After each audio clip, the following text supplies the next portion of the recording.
సంధ్యా theatre వద్ద జరిగిన తొక్కిసలాట కేసులో అల్లు అర్జున్ను పోలీసులు అరెస్టు చేశారు.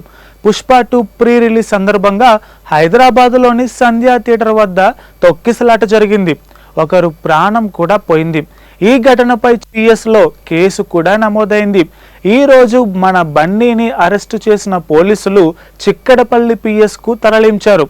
సంధ్యా థియేటర్లో పుష్ప 2 సినిమా ప్రదర్శన సందర్భంగా హైదరాబాద్ సంధ్యా థియేటర్ వద్ద జరిగిన తొక్కిసలాటలో ఓ మహిళ మృతి చెందింది.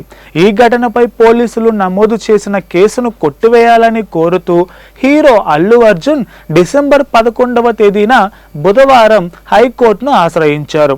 తన రాక కారణంగా తొక్కిసలాటలో భార్య రేవతి మృతి చెందటం, కుమార్తె కుమారుడు తీవ్రంగా గాయపడటంపై ఎం భాస్కర్ ఇచ్చిన ఫిర్యాదు మేరకు చిక్కడపల్లి పోలీసులు రాసిన ఎఫ్ఐఆర్ను కొట్టివేయాలని అల్లు అర్జున్ పిటిషన్ దాఖలు చేశారు.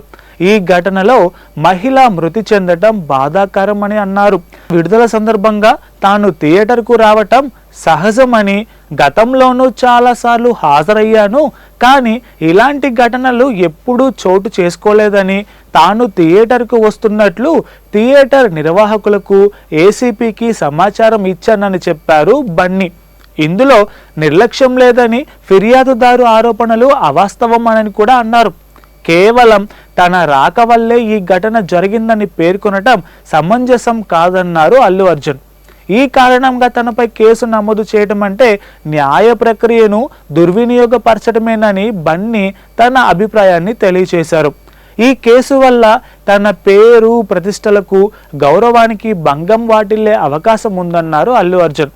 తనపై నమోదైన కేసును కొట్టివేయాలని, అరెస్టు సహా విచారణ ప్రక్రియను నిలిపివేస్తూ మధ్యంతర ఉత్తర్వులు జారీ చేయాలని అల్లు అర్జున్ కోరారు. సినిమా రిలీజ్కు ముందు రోజైన డిసెంబర్ 4వ తేదీన రాత్రి హైదరాబాద్ ఆర్టీసీ క్రాస్ రోడ్స్లోని సంధ్యా థియేటర్లో బెనిఫిట్ షోను ప్రదర్శించారు. ఆ థియేటర్లో అభిమానులతో కలిసి సినిమా చూసేందుకు వెళ్లారు మన బన్నీ. ఈ సమయంలోనే తొక్కిసలాట జరిగింది. ఈ ఘటనలో దిల్సుఖ్ నగర్కి చెందిన రేవతి అనే మహిళ మృతి చెందింది. ఆమె 9 ఏళ్ల కుమారుడు సాయి తేజ్ ప్రస్తుతం హాస్పిటల్లో చికిత్స పొందుతున్నాడు.